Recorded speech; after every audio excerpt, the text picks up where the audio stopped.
Olá, seja muito bem-vinda a mais um vídeo aqui nesse canal. O vídeo de hoje eu vou falar sobre erros construtivos que eu mais percebo, nas edificações e como é que eu percebo por causa das manifestações patológicas que elas causam. Esse vídeo foi depois de vários pedidos de pessoas pedindo que eu trouxesse um vídeo falando sobre erros construtivos, que foi depois de uma live que eu fiz lá no meu Instagram.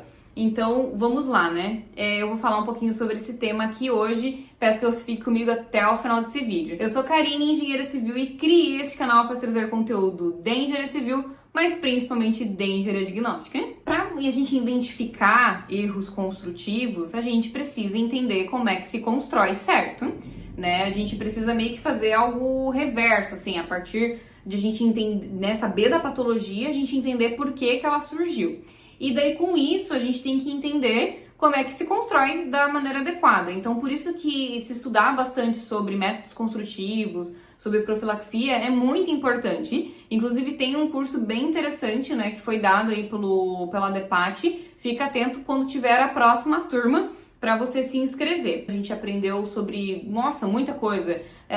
Inclusive, teve uma aula que eu achei muito legal, que foi sobre construção com blocos de concreto, que é algo que eu não tinha visto ainda, assim, com tanta clareza, com tantos esclarecimentos. Foi uma aula fantástica. E é muito importante a gente entender realmente como as coisas funcionam, como que os elementos trabalham, para entender como evitar que manifestações patológicas aconteçam nas edificações. Erros construtivos, eles estão ficando muito frequentes nas edificações, e isso porque a pressa de se fazer rápido, então não dá tempo suficiente para os elementos, curarem e trabalharem, enfim, assentarem.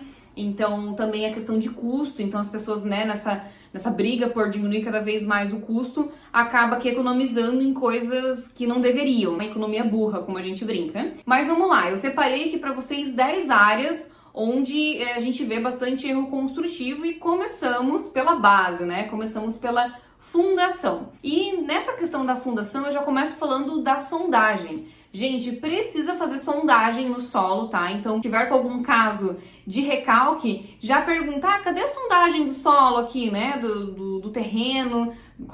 Quais informações você passou pro projetista ali da fundação? Já solicita isso para ver se fizeram. Porque às vezes, gente, o solo do local é muito ruim e a pessoa vai lá e me faz fundação rasa, me faz sapata. Vou até deixar uma foto aqui para vocês. Faz sapata, e daí com o peso da edificação temos aí um recalque diferencial. Então é muito importante fazer a sondagem para entender que fundação esse solo ele suporta para o tamanho da edificação que se pretende fazer. Depois, fazer um projeto adequado de fundação. Não me trazer projeto copia e cola, eu fiz numa outra obra minha e vai dar certo aqui também. Não. Com os dados da sondagem do solo, se fazer um projeto de fundação adequado, porque pode dar recalque de fundação.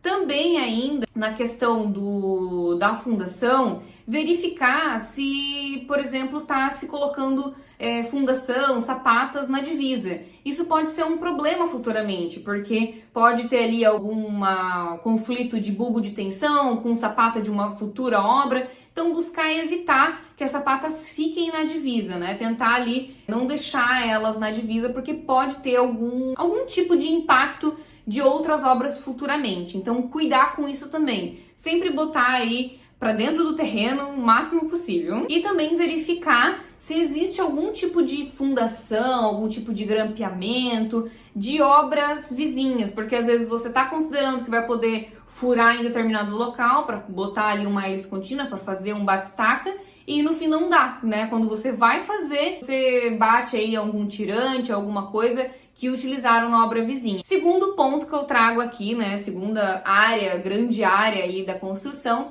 é a parte de impermeabilização. A impermeabilização, ela tem que ser acompanhada por profissional especializado, tem que ter projeto de impermeabilização da obra.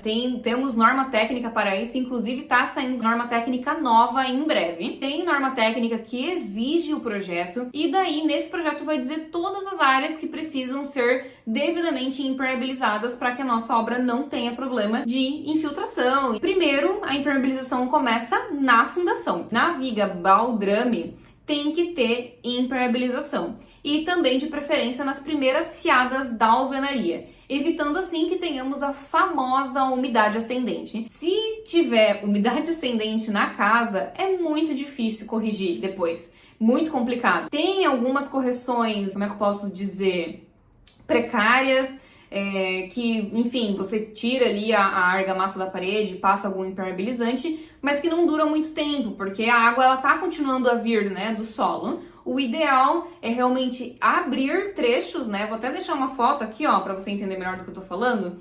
Você vai ter que abrir trechos e ir impermeabilizando a base, para evitar que essa água suba. Então, olha o trabalho, olha o custo, olha a eliminação de material que você vai ter. Também dá para fazer por injeção. Também tem esse método que auxilia bastante, mas é bem difícil de se fazer. Mas além da impermeabilização da fundação, tem que ter impermeabilização em banheiros, né, em boxes de banheiros, tem que ter impermeabilização em lajes, que não vão ser cobertas, né, que vai ser só a laje impermeabilizada. Tem que se cuidar com todos esses elementos, né, impermeabilizar corretamente floreiras, impermeabilizar piscinas, impermeabilizar bem certinho para não dar problema depois, gente, porque a água é um dos elementos mais difíceis de se conter. Então, faz o negócio bem feito para não ter dor de cabeça depois. A terceira grande área que eu trouxe aqui é a questão dos projetos. Gente, então, fazer projetos, tá? Não fazer copia e cola, porque eu fiz esse geminado aqui, deu certo, eu vou fazer a mesma estrutura, a mesma parte hidráulica para cá, porque é a receita da catástrofe, né? Então, não façam dessa maneira, busquem ali realizar um projeto para aquele, né, específico, construção que vocês vão fazer. Buscar para fazer pelo método BIM, que é ainda um pouco difícil a gente encontrar, mas que já está há muitos anos dentro do Brasil, esse método. Então, ter aí os projetos compatibilizados, ter a parte estrutural, elétrica, hidráulica, para se evitar problemas, né, e choques no momento da execução, e que daí vai ali do pedreiro, do empreiteiro ter que decidir como fazer, como resolver.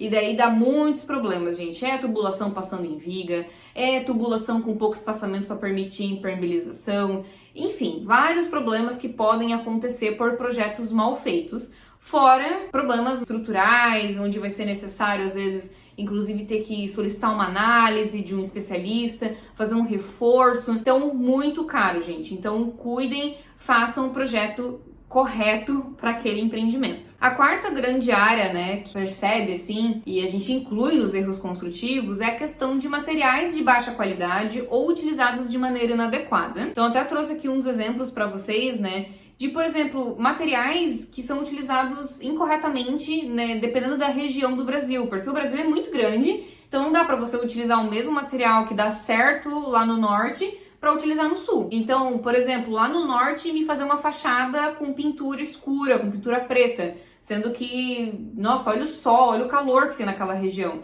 Ou botar pastilha preta numa região que pega muito sol. E com rejunte vai dar eflorescência, por exemplo. Então, tem que cuidar para utilizar os materiais certos nos lugares certos. Utilizar, por exemplo, materiais resistentes à água em regiões de piscina, em regiões de sauna, em regiões de banheiro. Forro de gesso. Forro de gesso não dá para você utilizar em qualquer lugar. Tem que se pensar adequadamente no tipo de forro que você vai colocar numa região de sauna. Já tive vários problemas de gesso que desintegrou nesse tipo de região, porque é uma região que tem umidade, tem vapor, tem calor, então tem que cuidar, sabe? Tem que pensar bem certinho no tipo de material que vai utilizar. Portas de madeira não tratadas adequadamente, expostas ao tempo, expostas a intempéries. Pouco beiral da casa que permite ali que bata a chuva no pé da parede. As pessoas acham que é a umidade ascendente, mas na verdade não. Na verdade é porque não fizeram um beiral adequado e também não trataram o pé daquela parede para receber aquela chuva, né? Aquele respingo de chuva de maneira periódica. Então é bem importante que seja verificado, analisado cada caso para entender o que daria certo naquela edificação. Quinta área, né? A questão de falhas na execução das alvenarias. Percebo que muitas das vezes assim, as pessoas elas não pensam no espaçamento que tem que ter ali o conduíte para fazer a parte elétrica e acabam deixando muito raso, né, um revestimento muito rasinho e isso facilmente trinca, tá? Enfim, com a temperatura, com o trabalhar ali do imóvel, trinca essas regiões que passaram o conduíte de maneira muito superficial. Também paredes que não fizeram a correta amarração, da alvenaria na estrutura e nem alvenaria com alvenaria. E daí começa a surgir aquelas trincas entre encontros de parede. Então é bem importante que seja analisado isso, que seja feito da maneira correta. Não realizar o encunhamento, né? Vou deixar até uma foto aqui sobre o que é o encunhamento. E já teve obras, gente, que eu estava fiscalizando e não queriam fazer um encunhamento da casa. Queriam esconder com forro de gesso. Falta de verga e contra-verga nas edificações. Esse ponto, assim, muito importante, né? Tem que fazer a verga e a contra-verga da maneira adequada. Não é só passar uma massa forte ali, gente, sem uma armadura, sem nada, só no trecho da janela. Não, tem que ser feito assim, ó. Vou deixar a imagem aqui pra vocês. Tem que ser feito da maneira adequada para não dar trincas na diagonal ali, porque são áreas, são aberturas que possibilitam ali uma fragilidade e diante da sobrecarga venha fissurar. Então, por isso, tem que ter verga e contra-verga. Deixa eu ver se eu anotei mais um exemplo aqui. Antes de eu continuar falando aqui pra você sobre erros construtivos, que é algo muito importante, a gente precisa estar atento, lembra você que eu posto vídeos aqui neste canal todas as quartas-feiras às 11h45. E se você não tá recebendo notificação é porque você ainda não é inscrito nesse canal. Então dá uma pausa rapidinho e clica no botão que tá logo aqui abaixo escrito inscreva-se.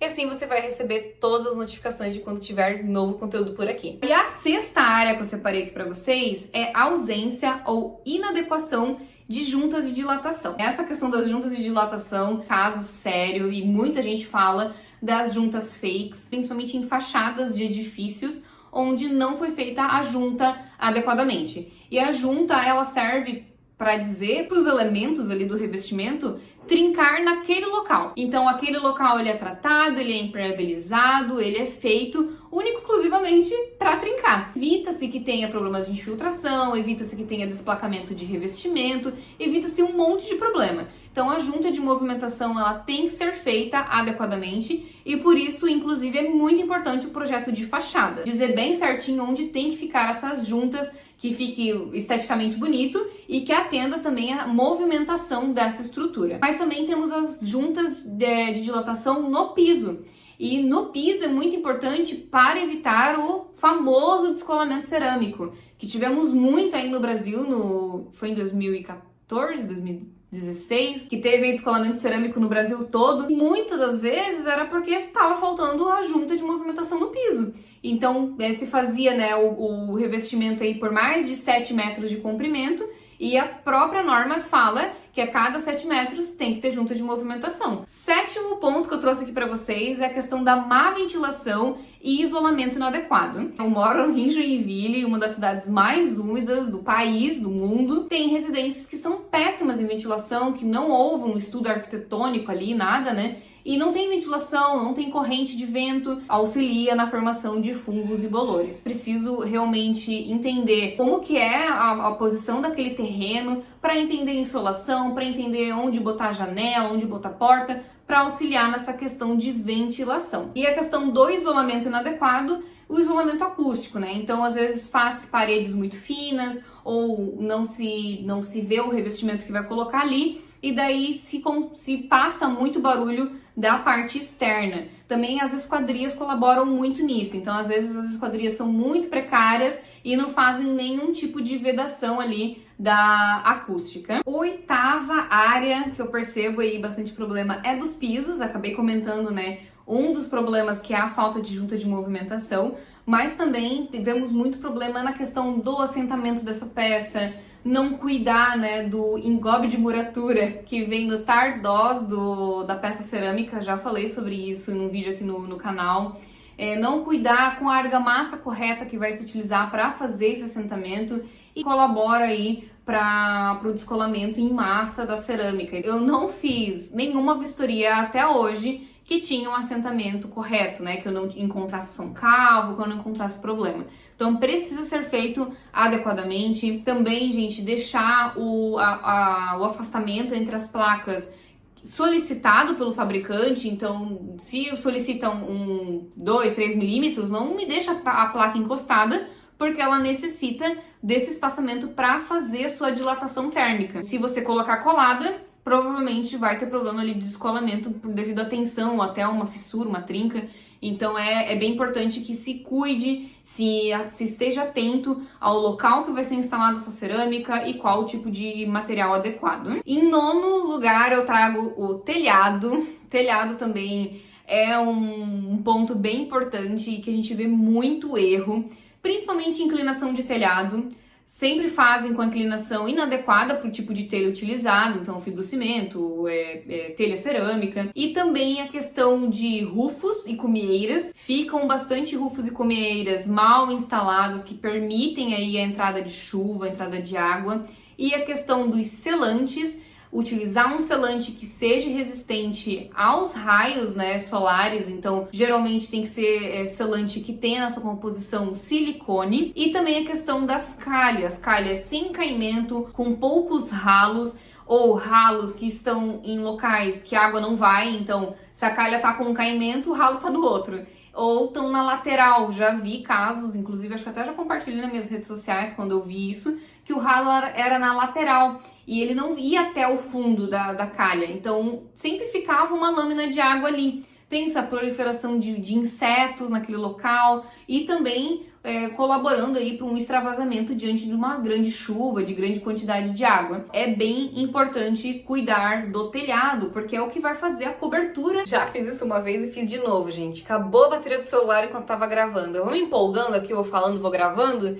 E não vejo que a bateria tá acabando. Dou um pouquinho aqui o ângulo da filmagem, mas vamos lá, vou terminar esse vídeo aqui pra vocês. Falando da importância do telhado, o telhado é a cobertura da edificação.